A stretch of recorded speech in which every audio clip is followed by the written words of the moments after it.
Hi, everybody. I'm not faking it for, I'm just not faking it. I was in, well, who hasn't gone on a vacation for the first time in 10 years with your girlfriend to Rome, and then you rent a scooter, and then she starts saying things like, I was born to ride, and then you let her ride, and then you get on the back, and she freaks out around a turn for no apparent reason. You put your foot out to break the fall, you break your ankle, she balls up like a bitch, doesn't get hurt at all, but, who hasn't been there? I feel like, now when I see her, like, I love her, but now I can't help but resent her a little bit. Like, you ever look at the person that you're with and you get that sinking feeling in your stomach, like you'd been drinking too much and you pulled out on the highway and a cop pulls in behind you and you just look at them and you're like, you know what I mean? That feeling like I love you, but I don't like the way I feel when you're in the area. You know what I mean? Like love, the highs are high and the lows are low. If love were a drug, people would be like, stay away from that shit. You can lose your house, man. You know what I mean?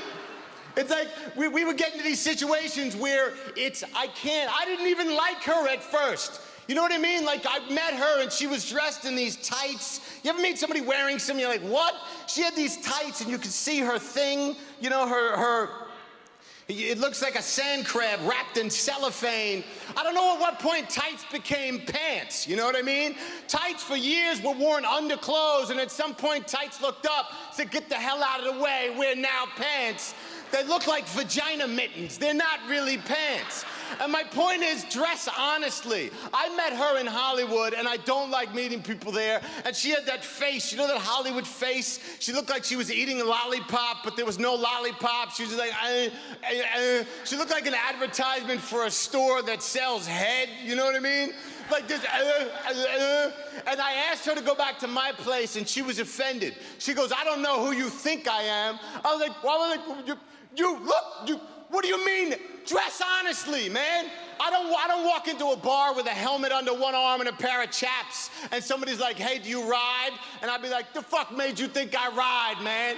I don't ride. I like a helmet, I like hard stuff up top. You never know what's coming down. I'm not a rider per se. This love shit is really getting to me, you know what I mean? Love, man, it's nature's LSD. You'll see things that aren't even there. And sexual chemistry makes us behave in ways that aren't natural. I was reading about a mantis, a praying mantis. The female eats the head of the male after sex, and the guys are still doing it. If you're a praying mantis, you don't know a single other male mantis that's ever gotten some mantis tail and lived to tell about it, and still you're like, fuck it, I'm going in anyway. Who needs a head? You know what I mean? Relationships are so challenging that a crime of passion is a legitimate defense strategy in a court of law. In the States, a crime of passion means that you did some shit that you never otherwise would have done had you not been in a relationship while you did it, and the court recognizes that.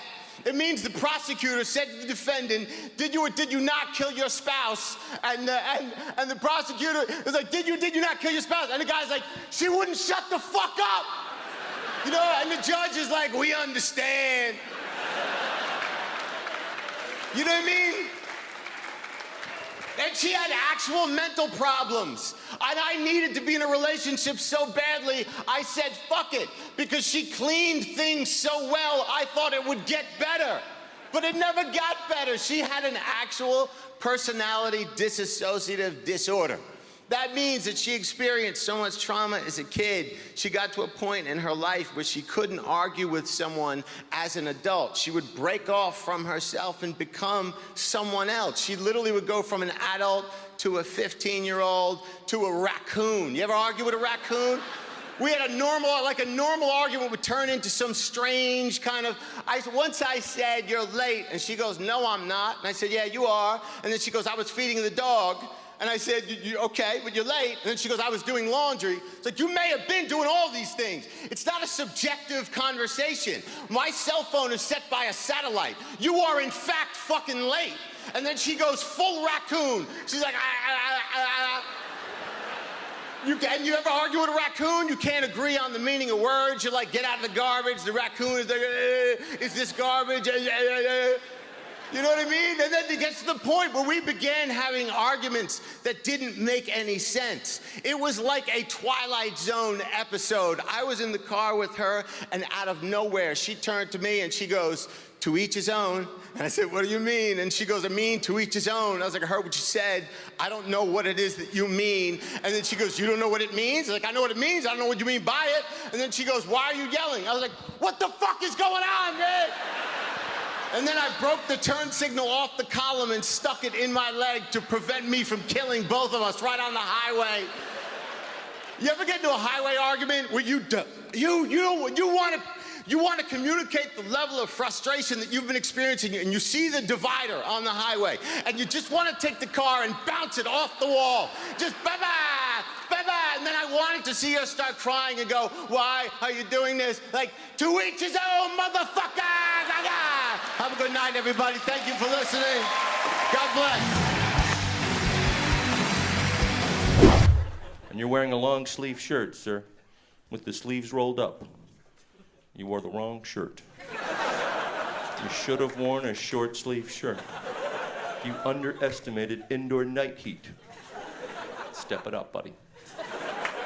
Really, I want to be so rich that when I say, "Yo, brother, what's up?" I'm not saying hello, I'm asking, "What are you doing in my neighborhood?"